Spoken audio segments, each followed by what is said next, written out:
Dear Lord, thank you for the little tastes of heaven that we can have on this earth. Thank you that we can have glimpses of your character, of your love, of what you really wanted this earth and this community to be. I pray, Lord, that we will learn and understand better your government, the principles with which you operate. I put all things into your care and keeping in Jesus' name. Amen.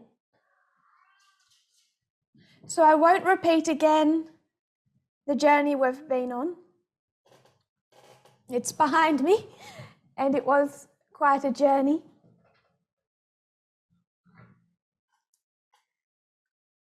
But what we're doing at the moment is covering the subject of our rightward to leftward swing.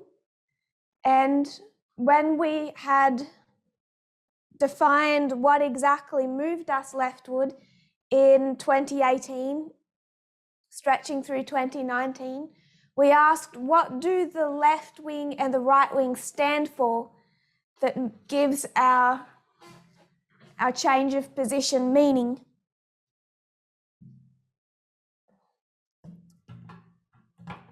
So we wanted to know what the left wing stands for and what the right wing stands for.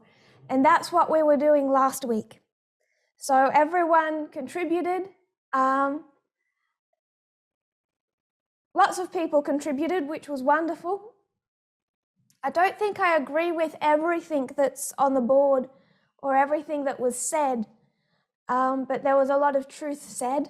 We took it all in, and then we tried to distill what the fundamental ethos or defining characteristic of left and right is, to try and get to the heart of this rightward-leftward swing. So I felt like we were a little bit in the wilderness period until someone said, big government, right wing, small government, left wing.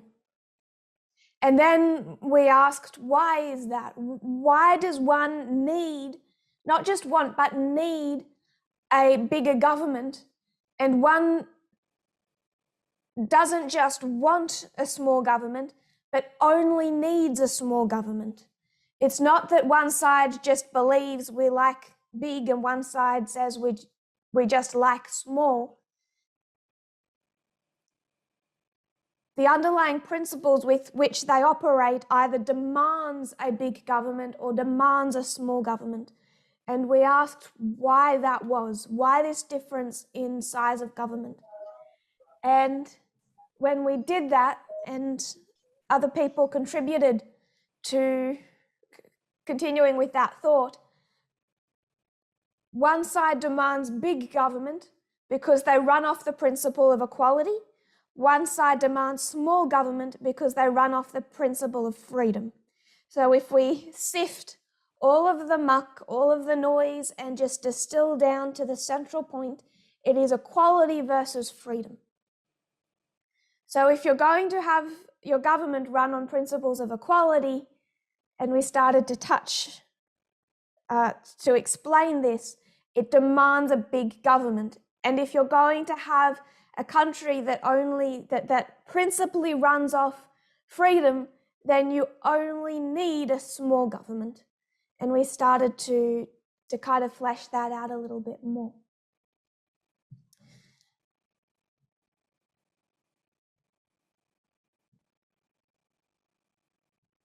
We started going to some scenarios, and I made up a hypothetical scenario about a man who has a business and he only wants to employ men because it's in a traditionally male-dominated industry, like construction.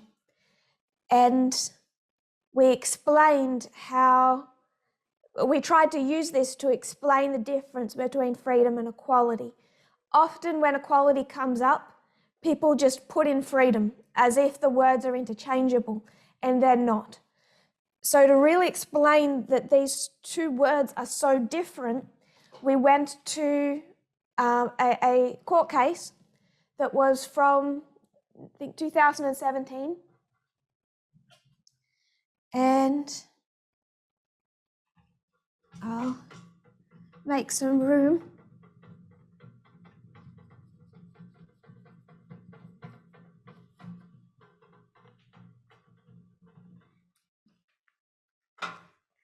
And this was Masterpiece Cake Shop.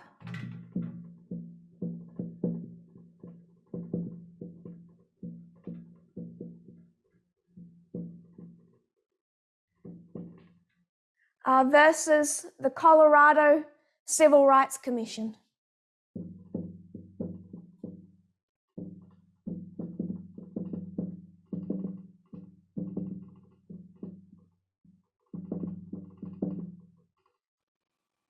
Now, I put the full quote and the reference, the full relevant to the forum that we have, because I didn't read all of it, and I think I missed a couple of key points. But even just in the names, what I want us to see is that this business, the owner of this business, doesn't want to sell a cake, a wedding cake, to a homosexual couple, but it's his business, his time, his ingredients, his property. So this is his freedom to do with everything that belongs to him, including his own time and his own skill, his freedom versus, and you know if this is the Civil Rights Commission, versus equality. And to prove that point, because sometimes my word isn't quite satisfactory, but also to phrase it in a very precise way, which I don't have the words for, we went to the website of the American Bar Association, where they say no case before the US Supreme Court in October term 2017 received more attention or raised more important issues than this one. The underlying issue is profoundly significant. Does a business have a constitutional right, aka the freedom, to discriminate based on its owner's beliefs? So does the owner's freedom give him the constitutional right to not enable someone else's equality? All anti-discrimination statutes pose tension between equality and liberty or freedom. Any law that prohibits discrimination, whether based on race or sex or religion or sexual orientation or any other grounds, denies the freedom to choose who to serve or who to hire.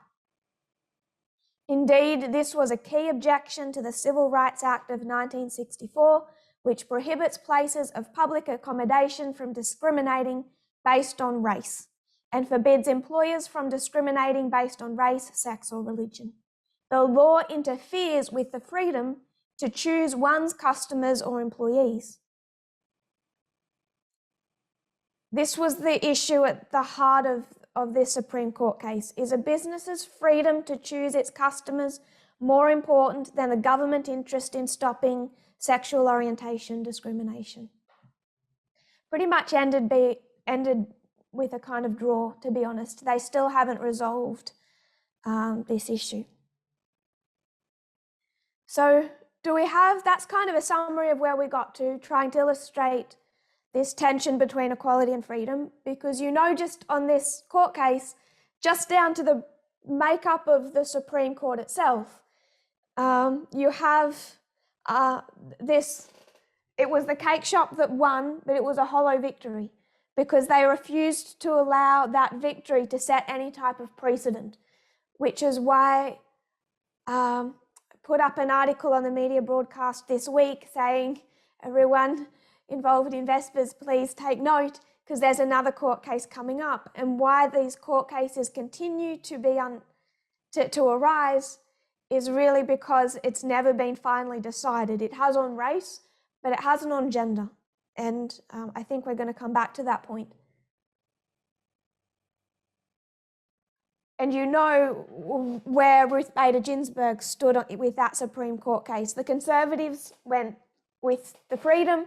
Ruth Bader Ginsburg went with equality, and other liberal justices. So this is the conservative versus liberal fight. Does anyone have any thoughts or questions?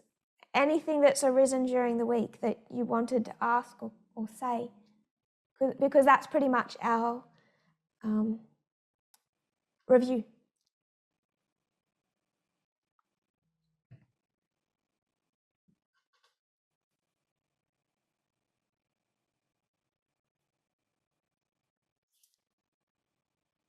So we're not saying that that one side only believes in freedom and one side only believes in equality. Both sides can value both principles, but when equality and freedom inevitably come into conflict, it's all about which one wins. And of course, in our history, the one that we know is a test subject is gender. So I just want to ask one thing before we move on. We said, what makes this movement up to 2018 right wing? And we could really just blame our heritage. We came from Adventism. Adventism is right wing. It's a right wing church. Why is Adventism right wing? We've listed all of these, but I think we can put a major one.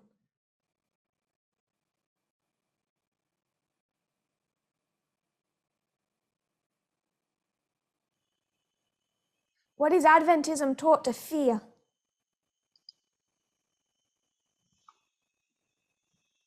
Right? Oh, Marie.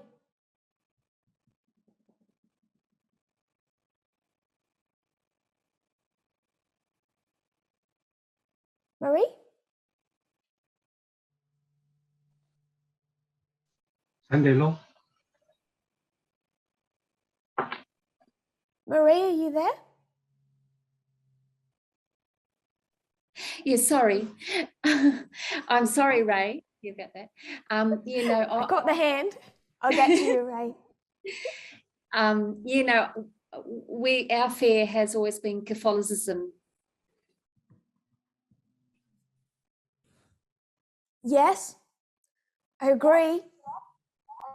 What are we afraid Catholicism would do? What can Catholicism do to us? Persecute. Make us keep Sunday. And how does Adventism frame that? What are they attacking?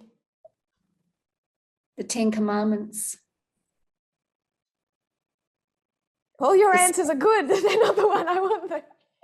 They're attacking you. What are they taking away from you? Your freedom. Your freedom. They're taking away you, Marie. They're taking away your freedom. And that is Adventism's greatest fear. We're taught from the time we're born into the church or join the church that we are coming up to this momentous climax where we say Catholicism, but this nebulous secret societal government entity, Catholicism, UN, amalgamated beast is going to come for your freedom. And all of Adventism is paranoid, terrified, waiting to have to stand up and fight for their freedom. Does that make sense? Marie, do you agree with that? Does that make sense? Yes, no, I agree. That makes sense. Do you relate to that in your past? Yes. I did. Yeah, I had a real fear of what was going to happen when the Sunday law was passed. I relate to that. I remember growing up even with some friends of mine, mostly boys, who were just waiting for that day to pull out whatever weapon they could find and attack and kill whoever they needed to attack and kill to protect their family's freedom. They were raised like mini warriors, just waiting for this day to go to war over freedom. So it's so easy, I think, when you're Adventist to be right-wing, to see a threat everywhere. But they've misdiagnosed it. Brendan? I like what Marie was saying, because and what you were saying, because it's like that Catholicism you went at that manifests, and it looks like big government overreach, and so that feeds into the big government narrative, and that's why when we see all these restrictions, whether it's based on the pandemic, you see you see a threat of big government coming in and attacking everyone's freedoms, and that's a precursor to the Sunday law, and that's or religious freedom deteriorating. It's like a big threat. I just find it ties straight back into big government every time, and that's why you have. I guess it's always it's big government fights for equality, and then you've got the states who fight for freedom, and so that's why the Republicans are always trying to bring down the big government and make it a small government, so the states can have the freedom to do what they want. Yes, because it's not just freedom for individuals. It's freedom for individuals, states, businesses, etc. All run by individuals. Was that all you had to say? So don't want to interrupt. I think so. I had some questions written down, but it sort of was, I guess I wanted to look at some more examples, because I see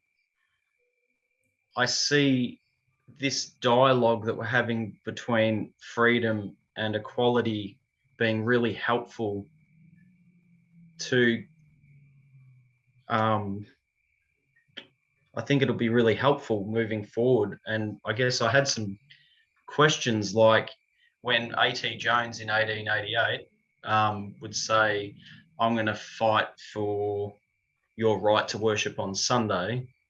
Is he fighting for equality, or is he fighting for freedom, as an example? Or is that getting away from... Feel free to stop and move on to where you want to go. No, I expected we would go backwards in history. It's hard not to. I think that over the last, 170, 200 years, it has become more defined. If you go back to, let's go back from 1888, why don't we go back to the history of slavery? Would you say that Civil War was over equality or freedom? On the part of the North? I would have to say equality. Why?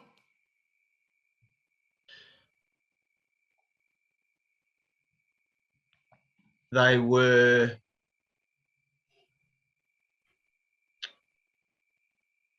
trying to... it's complicated, because I know a bit, like they weren't really, there was not many true abolitionists, so it's hard to say that they were after equality in a sense, but I feel like I'm going to get caught if I say I'll still say equality, because they were trying to bring about human beings, albeit only males at that point generally, to... it doesn't bring them up to equality with white people though, so I guess it was the beginning stages of equality. I'm not actually sure how to answer that. It's more defined now, this fight, than it's ever been. But I would suggest if we went back and actually dissected the arguments in history, it's always been this way. There are a few sources that I think are worth downloading, saving, rereading, rewatching. One was posted yesterday on the media broadcast about Operation, get the word, Infection. Operation Infection. But there's an article that is from August 29, 2019, and I read it at the German International Camp meeting. And this is one I reread today and think that everyone should have downloaded. Go back and reread them. So many people think I'm changing my position on things because they're just forgetting what's been said in the past. But this is a brilliant article, and it's titled The Reasonable Rebels. Conservatives say we've abandoned reason and civility. The Old South used the same language to defend slavery. And what this person does, who has been largely a conservative person, is they compare and contrast the language used by the reasonable right wing today with the language used by the South and defenders of the South pre-Civil War. And it's really worth reading. I might share it again, but anticipating that we would go back into history, I went to the article and just took a few of the quotes. Talking about present day, she says, the reasonable right present their concerns as principally freedom of speech and diversity of thought.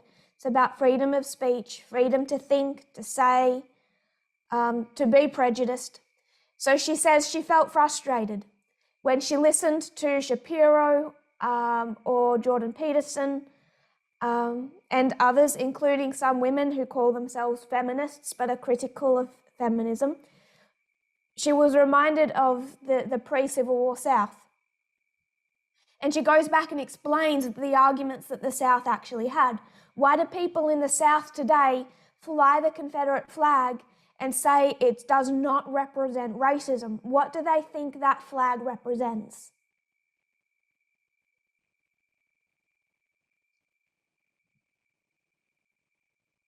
Still with you, Brandon? I think they look at it as freedom of expression. It's freedom. But even back in the Civil War, they thought the South was fighting for freedom. It's a revisionist history, but it's one that millions believe. So they say that she's saying America's pro-slavery faction back then styled itself the guardian of freedom and minority rights. It sounds crazy to us today because we're 170 years later, but for back then, that was the argument.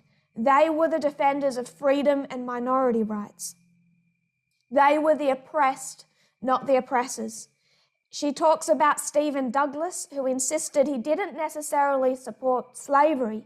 Instead, he said he was duty-bound to defend the South's rights on the basis of certain fundamental American principles, including the right to freely choose how you live. So what comes up,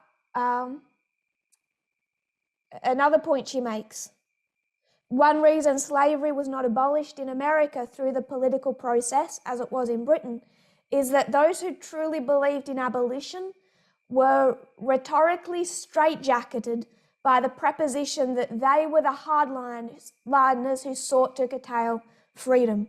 So why it didn't get resolved in the political process in the United States is because abolitionists were branded as these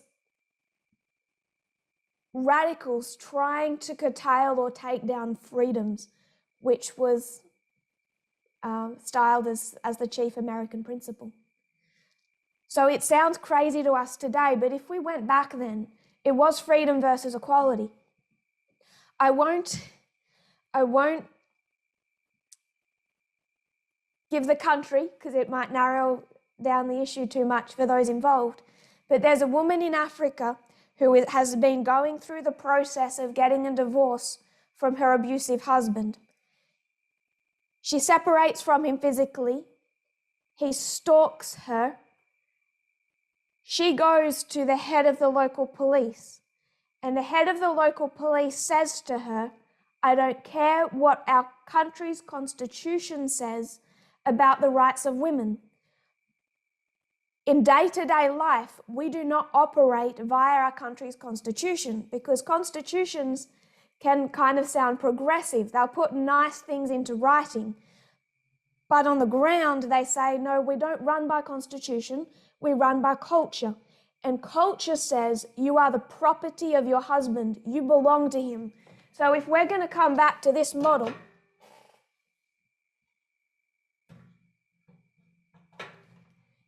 the owner now, he doesn't have cake. He has a wife. And she is property. So if we assist a woman leaving her husband, whose freedoms are curtailed according to the chief of police?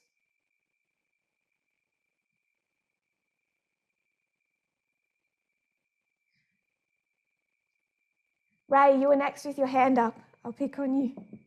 Whose freedoms are curtailed? The husband. The husband. Because she is part of his possession. So for her to leave is for him to lose, to have stripped, taken from him, because she obviously doesn't have her own mind. The movement, other people have influenced her. She, according to them, can't think for herself. So she's being separated from her husband, taken from him. We are taking away his freedoms because we're taking away his property. So this is the lives of millions and millions of women. They are property. So again, even today, it's freedom versus equality. And if we went back to pre-Civil War America, it's the same issue. It looks more obscure to us today because we are 170 years later and things are in starker terms now. But even then, the South saw that as the North attacking their freedom because it was attacking what to do on their land with people who were no more than objects, and not just defending slavery itself, but also, or the freedom to live how they chose, but also their freedom of speech.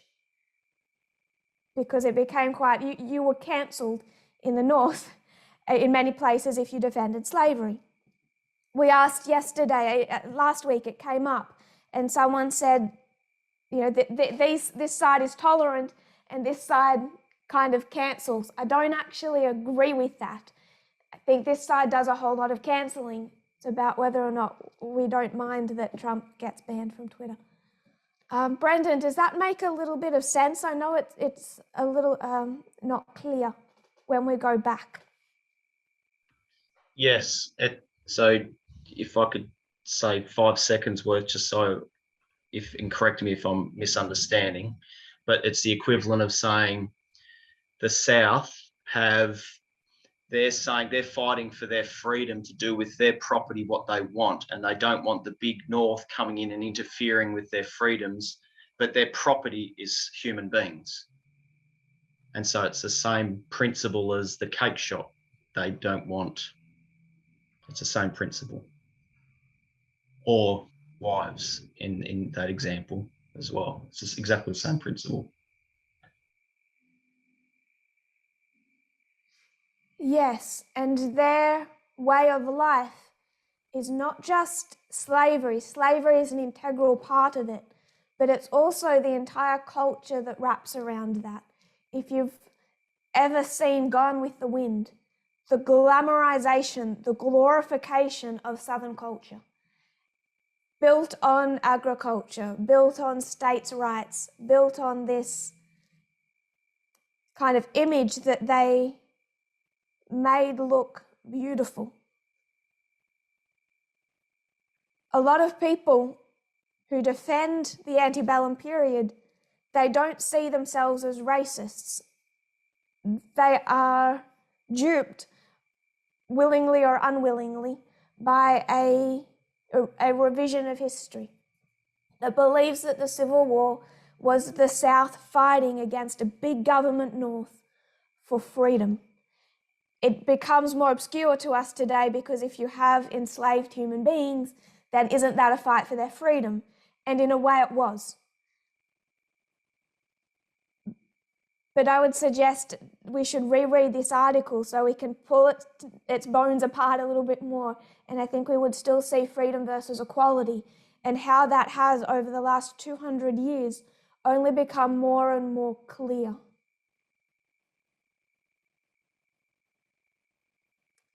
Thank Brendan, you. did you have any other? Sorry? Oh, thank you. No, I really appreciate that. Thank you.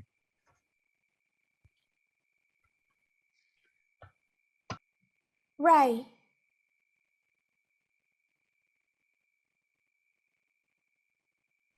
Yes. your hand was up. Oh, I only put my hand up in case Marie couldn't answer and you'd asked me. So I couldn't add anything to what's been discussed already. Josephine. I had a question at the beginning, but I think little by little you're answering through Brendan's question, you're answering mine. But maybe I should just ask, does the outcome, when there's a conflict between freedom and equality, does the outcome stay constant? In other words, one side always wins, or is it likely to change as we progress in time period? I think it's always messy. Right. But if you look at the makeup of the Supreme Court now, which one do you think is likely to have the upper hand, freedom or equality? Well, the Conservatives are more likely to win, isn't it? Then it would be. You have a Supreme Court built on this. Yeah.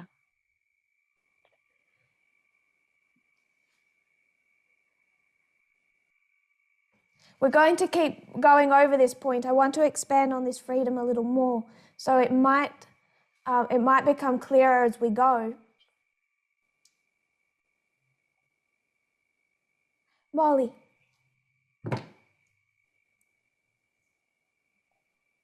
No, I was just hearing what you were saying, because the other day I was listening to the president of Ukraine was talking, to the United Nations, and he was saying that, Ukraine is fighting for their freedom, and they will defend their freedom to the end. And I thought to myself, maybe I thought it was the formalize of the message, but that's how I was just asking. By formalization of the message, do you mean the waymark of Panium? Yeah, of the gender equality. Panium was 2021. We've taught that since 2018.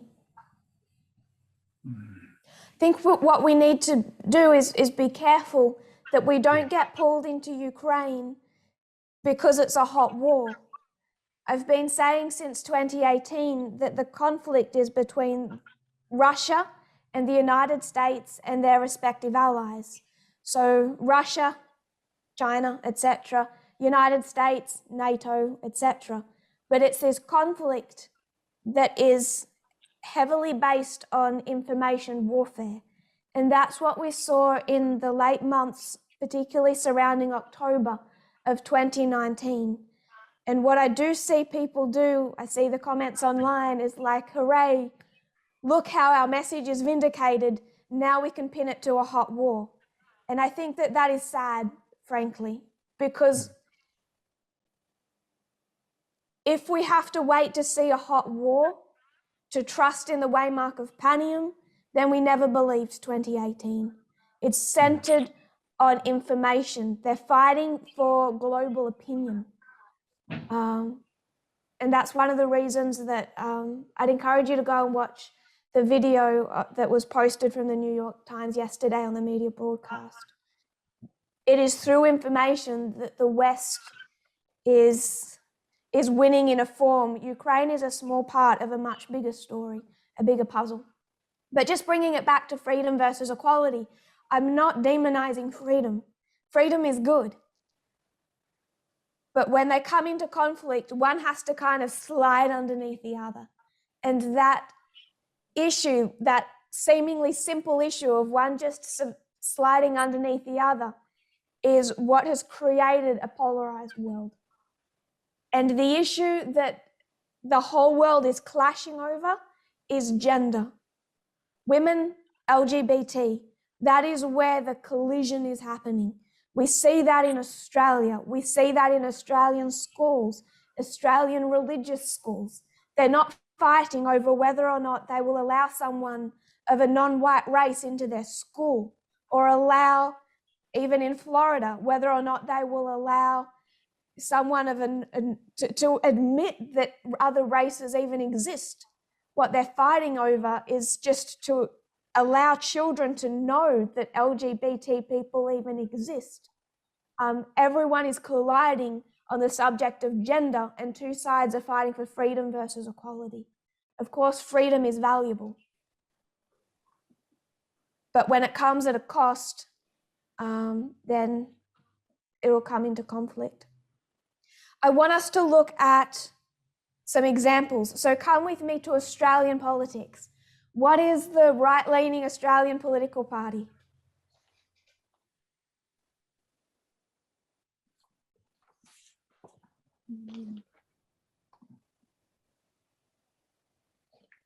Ray. It's the Liberal National Party coalition. Okay, go further right. Palmer United? Or One Nation? One Nation?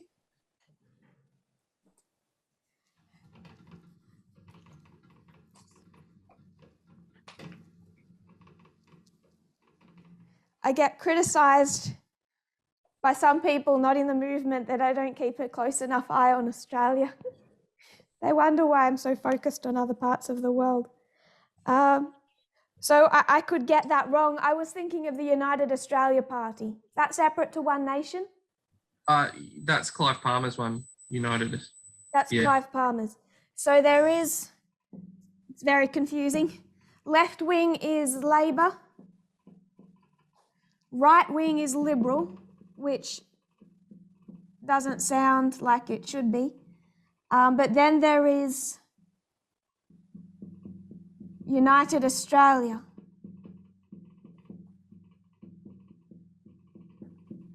And if you drive down the highway, do you see their billboards? What's on all their billboards?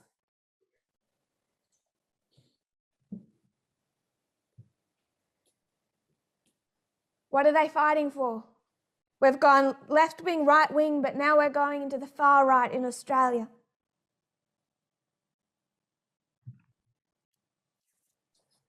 I'll screen share. I did bring some up. Oh, I saw a hand. Rachel, were you going to answer that? That's okay. I'll wait till after you show the pictures. Make sure I'm right. It does say freedom. Freedom. Freedom for Australia. What are their billboards? Sorry, my photos are terrible. Freedom, freedom. More of it. Freedom, freedom. You can't trust the mainstream parties anymore.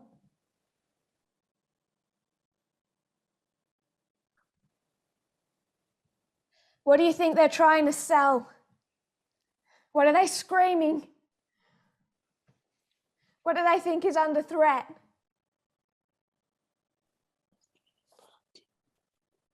Rachel, I'll let you finish your thought.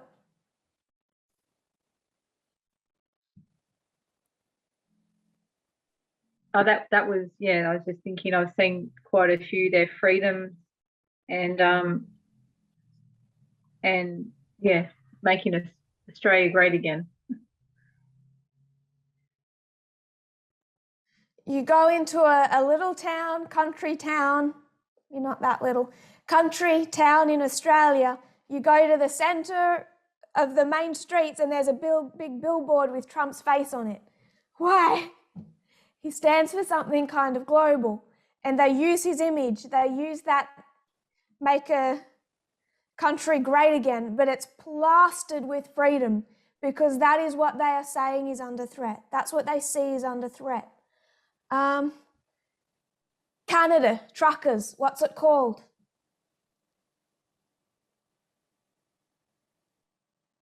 Molly, did you follow the news with Canada and the truckers? Do you know what that was called?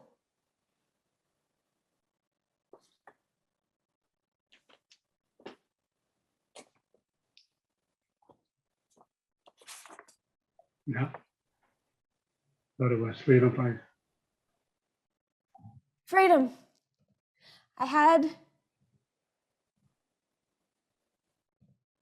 What are they afraid of? What's under threat for them? You have COVID, all of a sudden what's going to come into conflict? Freedom versus equality.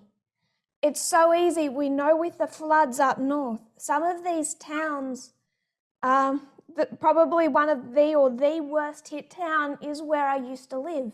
I know those streets. I know every business they put up when they talk about it, when they show the footage. I know those businesses. So I know what is lying lower and what goes uphill.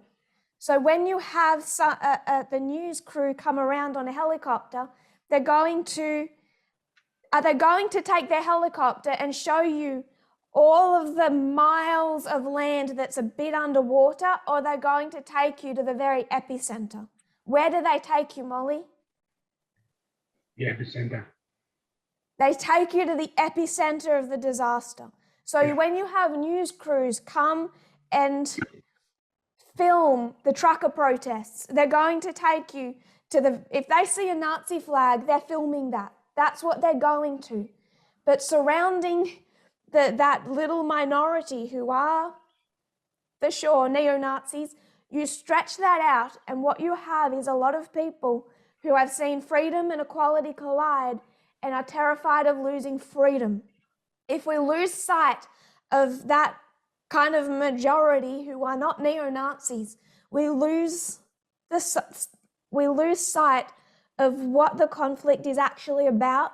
We lose sight of the people we need to actually try and reach, because a lot of us were right-wing before 2019, and I don't think that anyone still in the movement for sure would have ever considered themselves a neo-Nazi or would have flown a Confederate flag.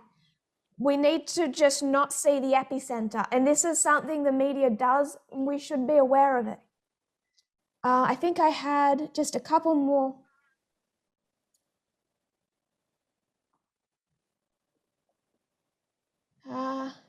And sure, you can pick some of the concerning elements in colours and go into that, but the issue is freedom, mandate freedom. This is what they're all shouting. Sandy, I saw your hand up, but I missed you. I'll come to you in a moment. I think there was one more. Okay, so I do want to, this was another photo. Peace, love, freedom for all. There's grandmothers out there. Their concern is freedom, and that freedom is being eroded on behalf of equality. And many people find that frightening. Conspiracy theories certainly play a large part in aggravating that. I think I had one more. this one, I just wanted us to consider when we see this type of thing go around on social media. What are they saying? What are they saying here is happening? What's happening to this woman? Sandy? Just by the picture, wearing the mask is taking off her freedom, is taking away her freedom. She can't, when they're saying that she can't speak, she can't say what she wants to say.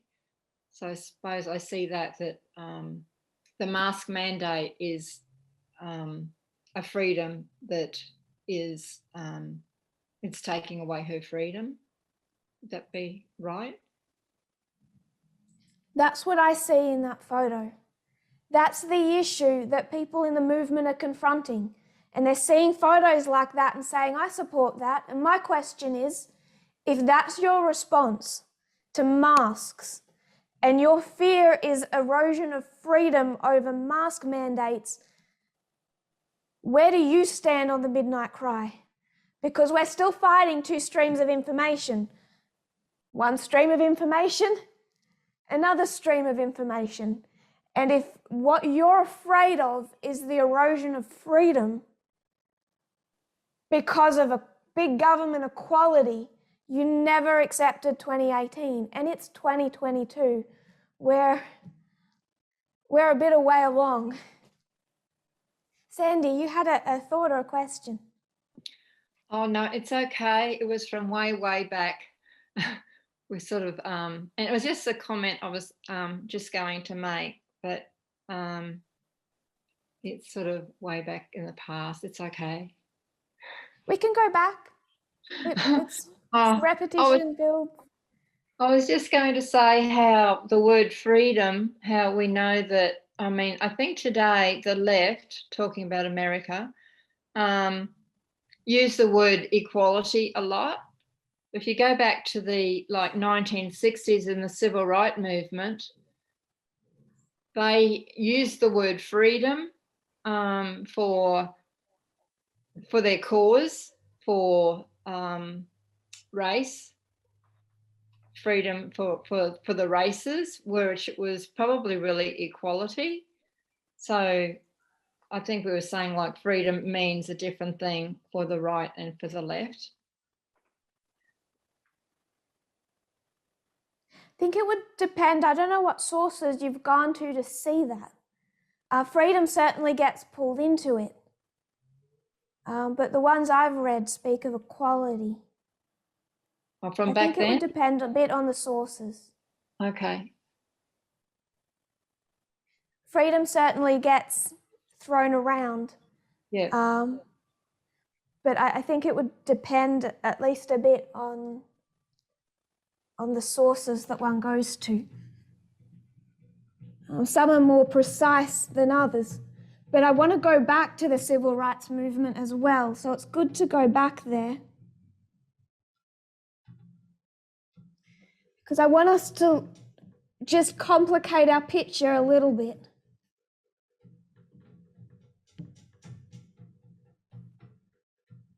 So I'll make some space. Ray, did you have another thought or question?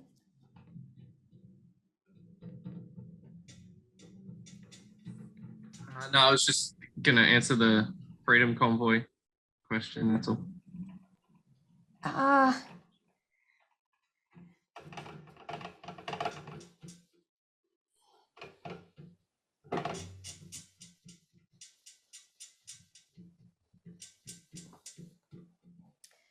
Okay.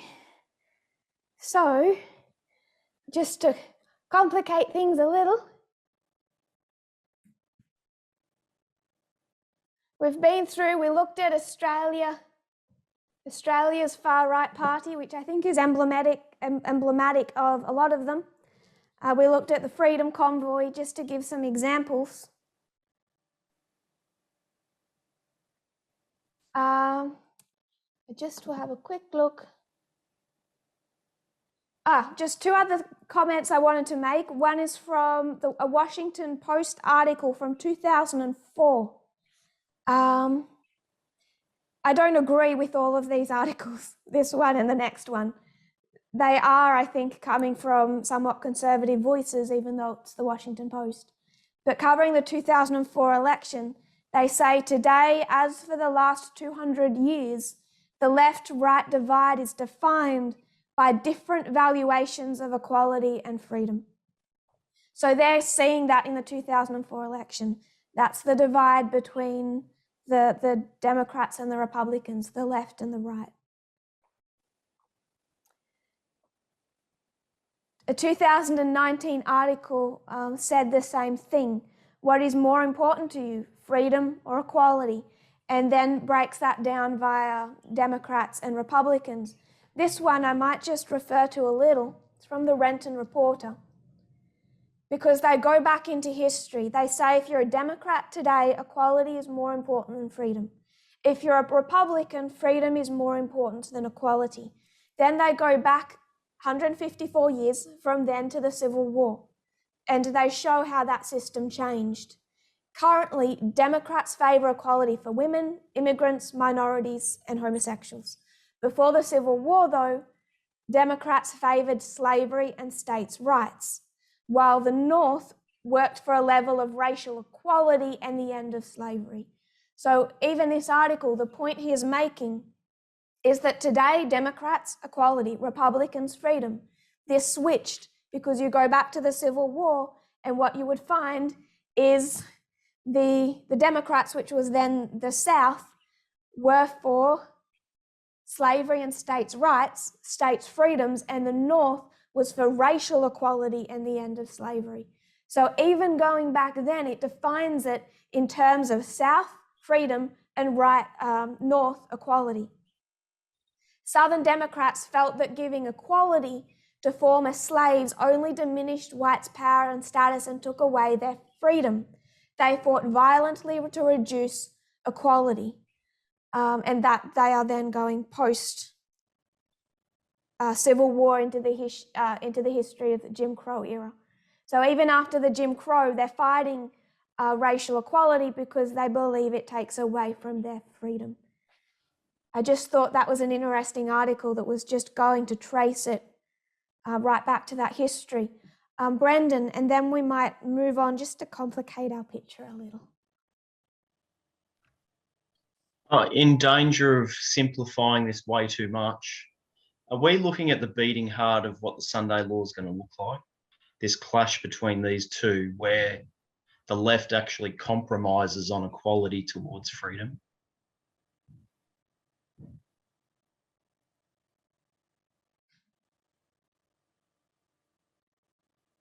I don't know what the left-wing compromise looks like because they already are.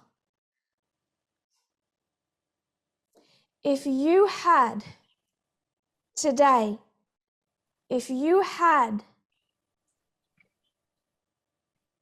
put it this way, a few white pop stars who had a history of racist language and violent attacks on African Americans, would you take these white pop stars, put them in the center of the ring at the Super Bowl and have millions of people cheer them? Would you see that? White pop stars, extensive history among some of them, of varying degrees of race-based abuse.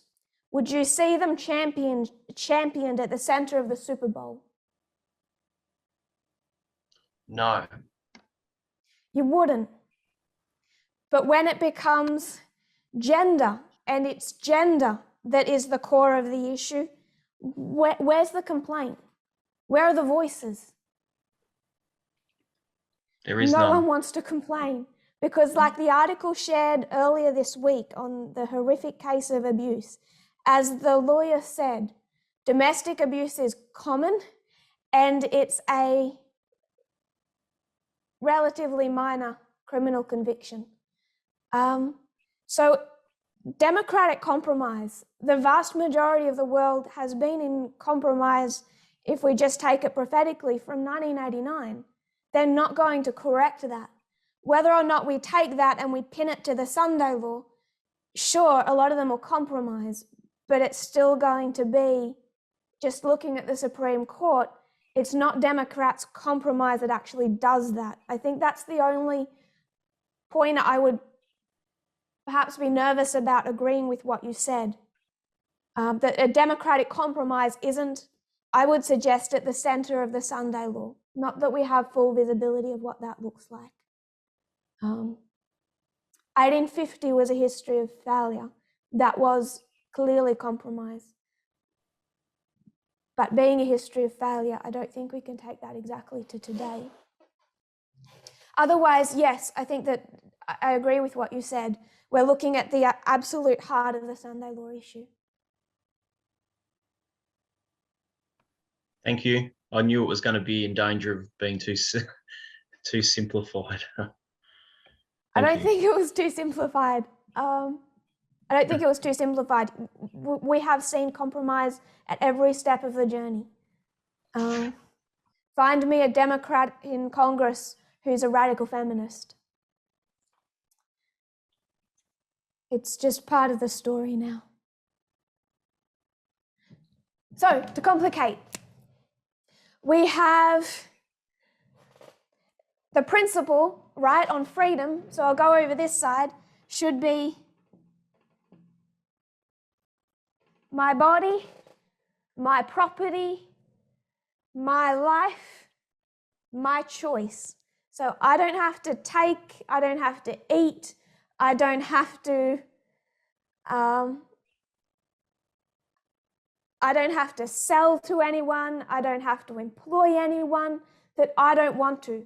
My own independence. And that's the center of freedom. So let's come to gay marriage. Let's say that this person is gay. And this man wants to marry this man. Oh. Went to give him arms and it looked like a skirt.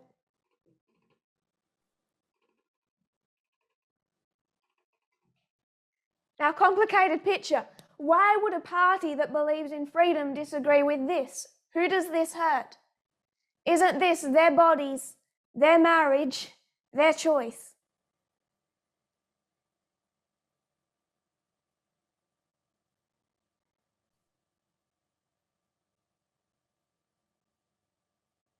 All of that's an introduction to try and get people to talk about a complication in this picture. So if anyone has thoughts or questions, now would be good. Otherwise, I'll just start monologuing. Josephine. Because they believe in traditional values, so they... Yes. So if we're going to talk about the Republican Party, you termed it traditional values. They have a combination of freedom, but it's not pure freedom. The Republican Party does not operate on pure freedom, and that's the complication I want us to see. This is equality. Democrats operate on equality with all their compromises. The Republican Party operates on freedom, but they also compromise because they combine freedom with traditional values.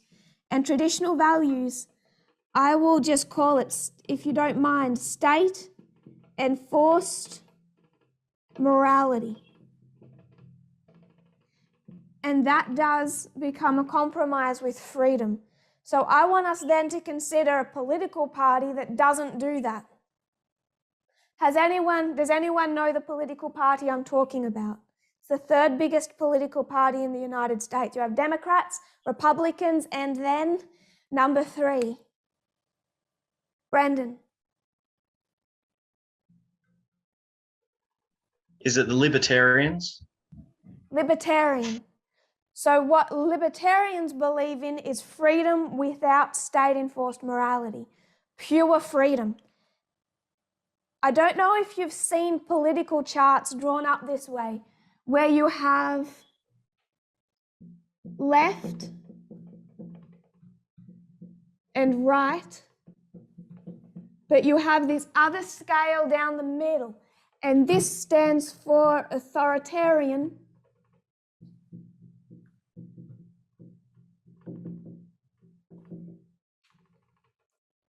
Authority, obviously control, and this stands for libertarian. And what they would teach was that this is left authoritarian, right authoritarian, left libertarian, right libertarian. And before I ask you where to find a hole in that graph, I'm just going to explain a little more of what the Libertarian Party believes in. It's the third biggest political party in the United States. Libertarianism believes in freedom without any type of government restraint, unless it becomes dangerous to other people. So libertarians say you have the liberty to say, eat, smoke, buy, sell, learn, and do whatever you want with whomever you want, so long as you don't hurt another individual or another group and take their stuff along the way. Live and let live is the libertarian motto. I'm going to quote from their website. Other political parties prioritize the rights or freedoms of some but not others. They're talking about the Republican Party here. They're trying not to target them, but they're saying the Republican Party prioritizes the rights or freedoms of some but not the freedoms of others. Libertarians value the right of all to live in whatever manner they choose, so long as they do not forcibly interfere with the equal rights of others to live in whatever manner those others choose. They also believe the government must treat all people fairly and equally before the law. So, the government has to treat everyone with equality. If I can draw that. So, government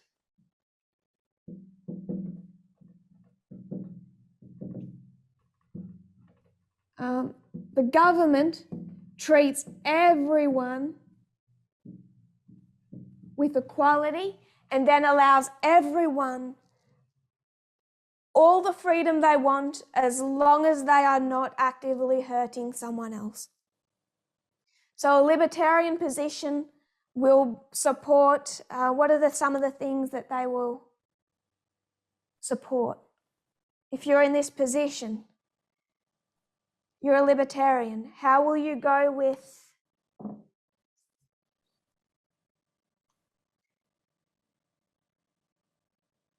I might just shrink that some.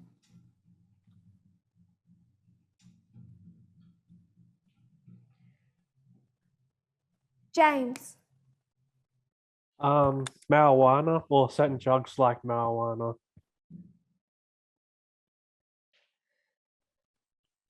So one of their mottos was that you can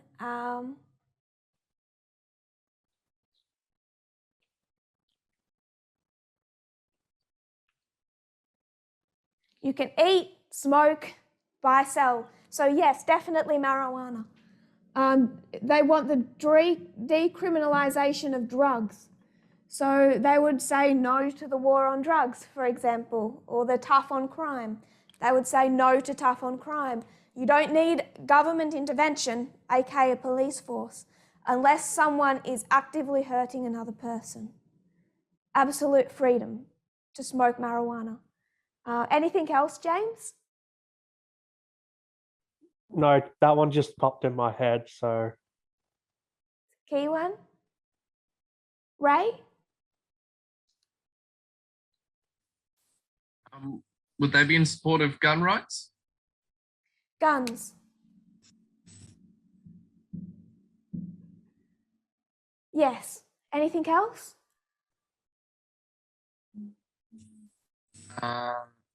Maybe abortion?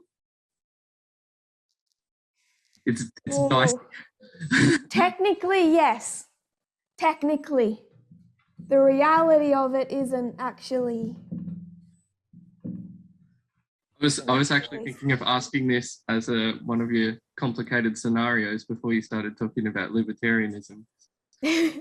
Should have asked, or I should sorry, have. my fault. Sorry. I didn't. I didn't speak up. We can come back to it. Josephine, do you have something for the list?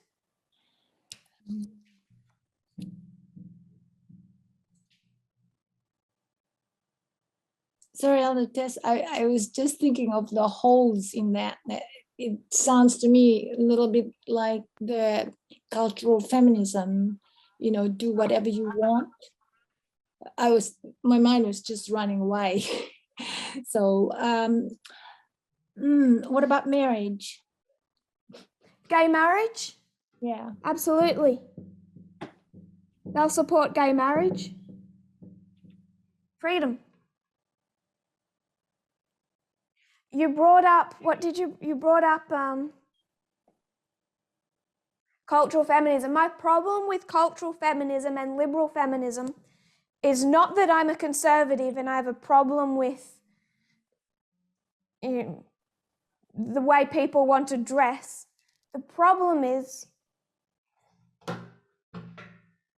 Marie, I think I've lost track of people's hands. Oh, I'm just wondering about vaccines, how they'd go with the vaccine mandate. Oh, not at all. No force. No one can put anything in. I eat what I want. I ingest what I want. I smoke what I want. Complete freedom. Just wanted to pull up about cultural feminism. What fight are we having from 2018 to today? The fight we're having when I'm presenting on such things, when I'm doing presentations and titling them with names such as, "Don't I have the freedom?" and the inference is, "No, you don't." What am I saying in that, Brendan?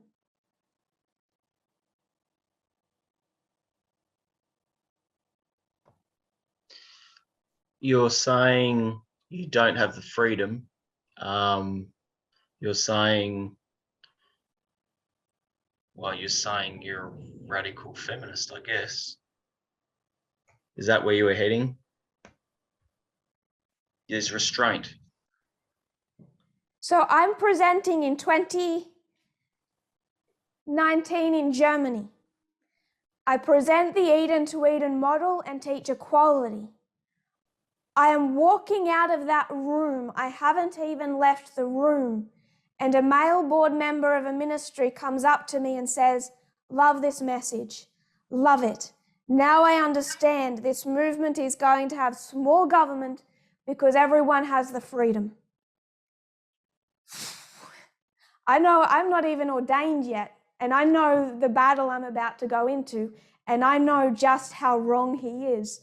And I also see that he and I are going to fight, and we're still fighting today. So what's the issue? What has he heard? I present equality. He's heard What did he hear? freedom. He heard Freedom. unrestricted freedom. And the key to knowing that's what he heard is because the first thing he said was small movement government. We don't need a big government in this movement anymore. We don't need ministry boards and continental elders because we don't need control, because this movement has finally learnt to practice freedom. And this was the issue that started in 2019. Lots of people heard me present equality and they loved it because they were conservative, and what they heard was what they wanted to hear, was what they thought. I've believed in this for a really long time. I've believed for years that this movement was just controlling and was not giving members freedom.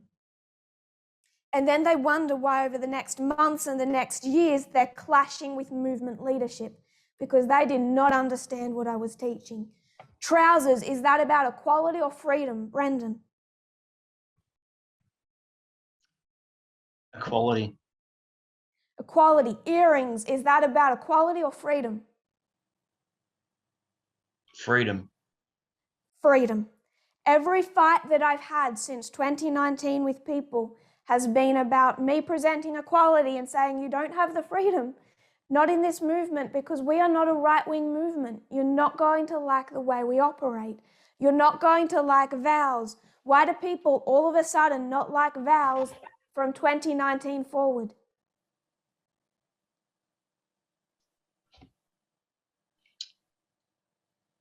Because it's taking their freedom in their Because minds. to vow to something is to take away freedom. This is the clash that's being had. We have not stopped fighting over two streams of information.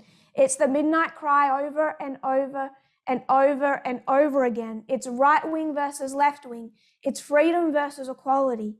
And what I've said since 2019, when I'm saying, don't you have the freedom? I'm saying, why haven't you moved? Just shift already. Just give up the principles of freedom that are conflicting with gender-based equality. The controversy in Africa about the dowry system, where they say women have the choice. Women have the freedom to choose the dowry system. And I'm saying they don't have the freedom because they claim to believe in this. They claim to believe in equality. And if you claim to believe in equality, you don't have the freedom. So when we look at liberal feminism, we're not fighting with it because we think they're immoral. We're fighting with it because they compromised. We're fighting with it because they're here in every way they want to be that makes them feel good. Cultural feminism is here. That is the compromise. We're constantly confronting compromise. And the compromise is not people sliding into some type of immorality. The compromise is people saying, okay, I'll take 80% of this, but I'm going to latch hold of all the 20% that appeals to me. I'm not going to move left wing. I don't know who. Josephine.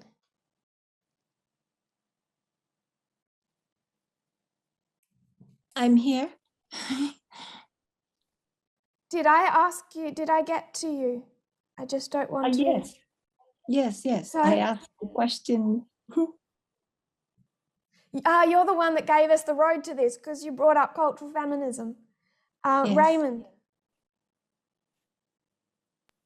I only put my hand up to answer the question. Marie. Is it simply that people don't understand the Constitution? That's what just keeps popping up in my mind, that it seems that people just don't seem to understand the principle of the Constitution. Or is it more just that it's a convenience for people? Freedom is a convenience. Do you mean people inside or outside of? Oh, I mean both. Like, to me, it seems that the principle behind it is the Constitution, where you would choose equality over freedom if you were honest with yourself. But could it be that and I might be wrong in the way I'm understanding it, but could it be that people are just, it's convenient to choose the freedom path? It has an appeal that equality doesn't have. If you were to think about a movie, I've watched a lot of movies in my life. I haven't always been in the movement, and I think it's interesting to keep an eye on pop culture. You don't have to watch movies to do that. But maybe other people were better Adventists than I was.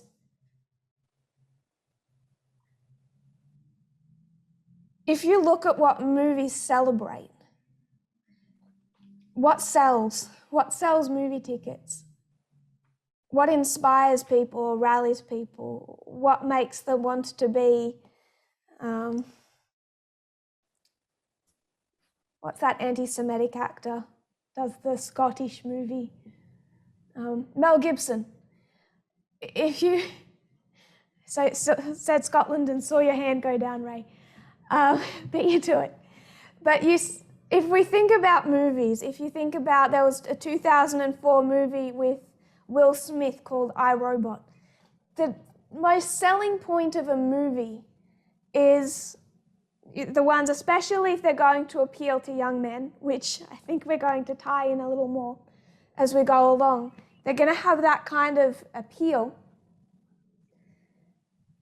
I'll give you the kind of the plot of I, Robot, and then see if you can pin it, if you've watched other movies, to what they kind of embody. You have a humanity that treats itself badly.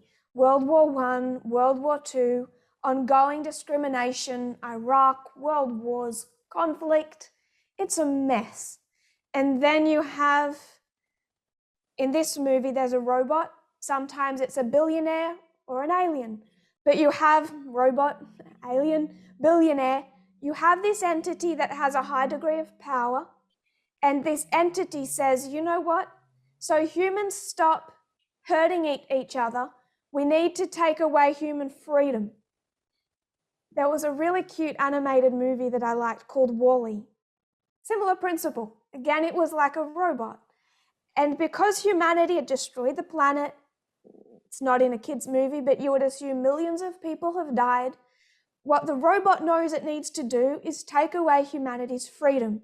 Just put them all in these tight little bubbles where they just eat what they're told to eat, do what they're told to do, follow rules, follow orders by the letter, lose all their freedoms. And then what do you have? You have Will Smith, and always in Hollywood, of course, with a gun and a lot of guns.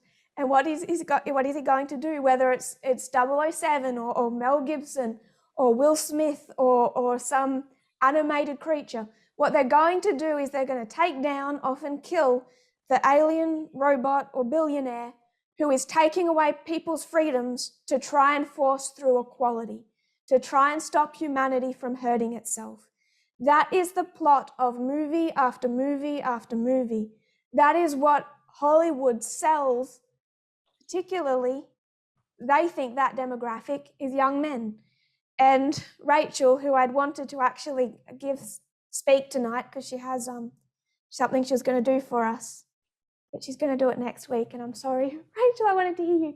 But Rachel presented on Gamergate.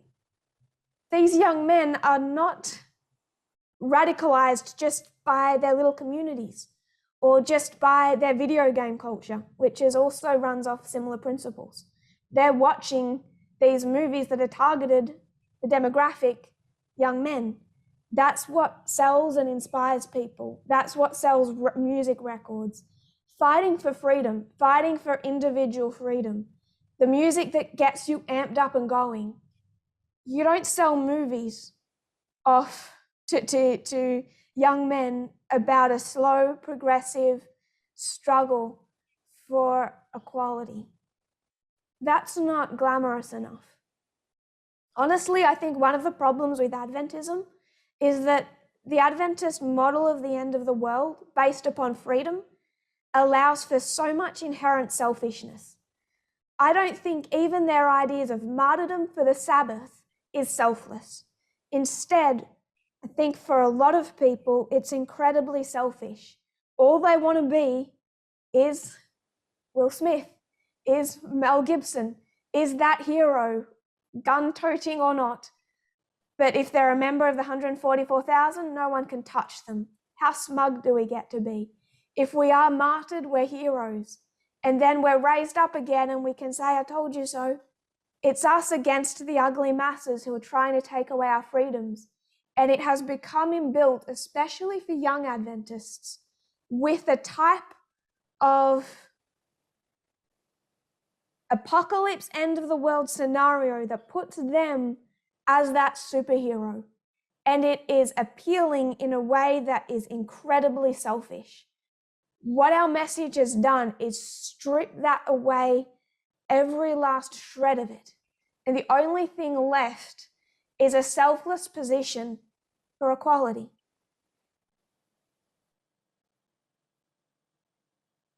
can't remember exactly how I started talking about movies, but it's going to tie into what I wanted Rachel to teach us tonight, but she's going to do that for us next week for sure.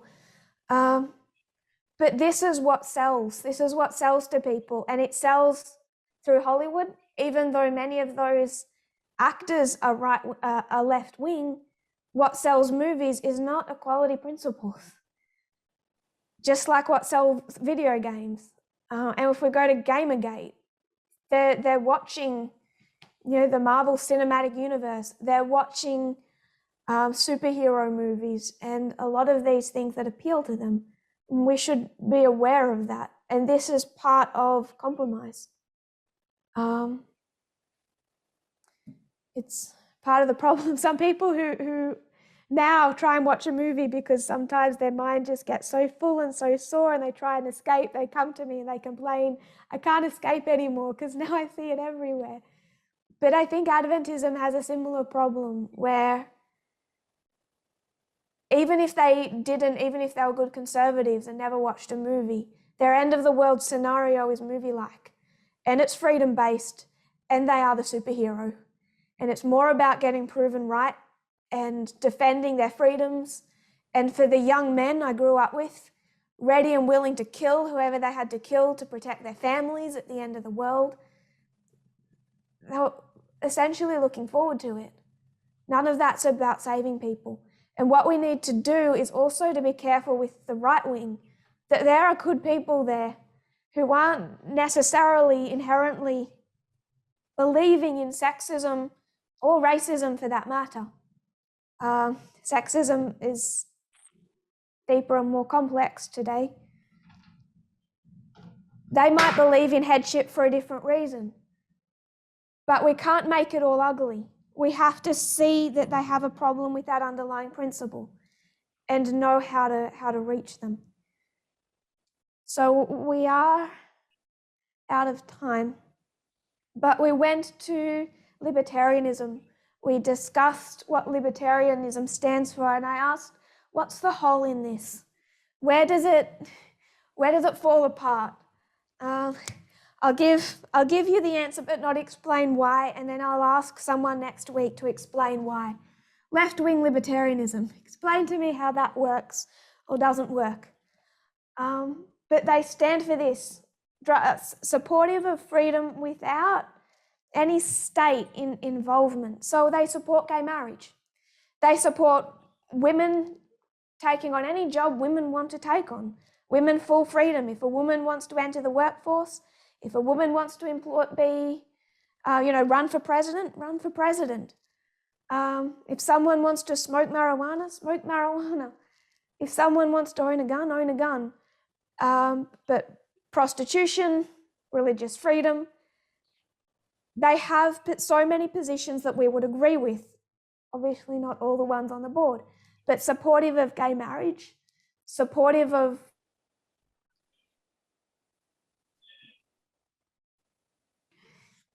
apply for a job or study a particular field. And they support all of that. But I want to make one point just to warn us. And this is a reference we're going to come to, going to go into detail with next week. Libertarianism, this has an alt-right problem.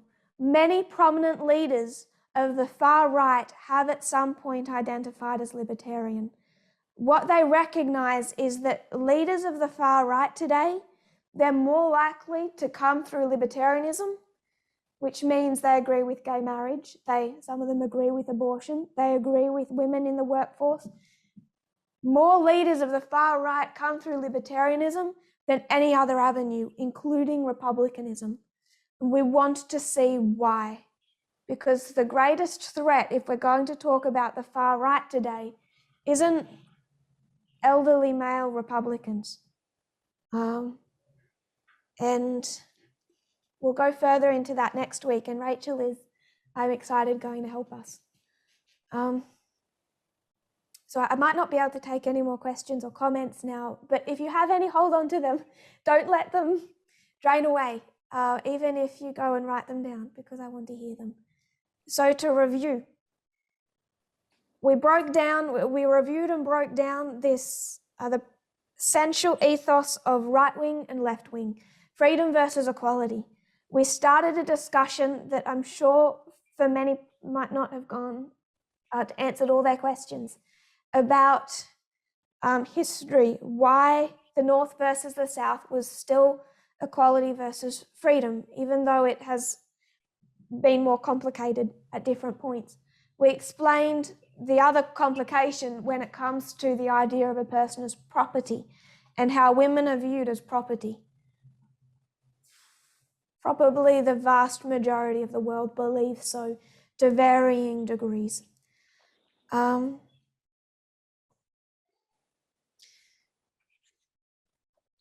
We explained, we went to a couple of quotes to kind of shell that out a little bit more. And then we started talking about libertarianism. We did give a few examples, the Australian politics and the freedom convoy, to just show how freedom is just what the right is pushing, and the erosion of freedoms as what they see as the great threat from big government. And we touched on Adventism's love of freedom. Love of freedom because the loss of freedom is what their biblical mindset has taught them to fear. And tied that into Hollywood's mind as well. So we've discussed a lot, but we'll review next week. We went to Libertarianism, discussed just how beautiful that model is. I want us to see it as beautiful. And then I want us to see why it's the most dangerous political model there is. That many of those in the far right, many of those who we would see as the greatest threat today, are young, mostly male, but not old white men in Congress fighting gay marriage. And we'll go into that next week with Rachel's help. If you kneel with, one last thought before we close.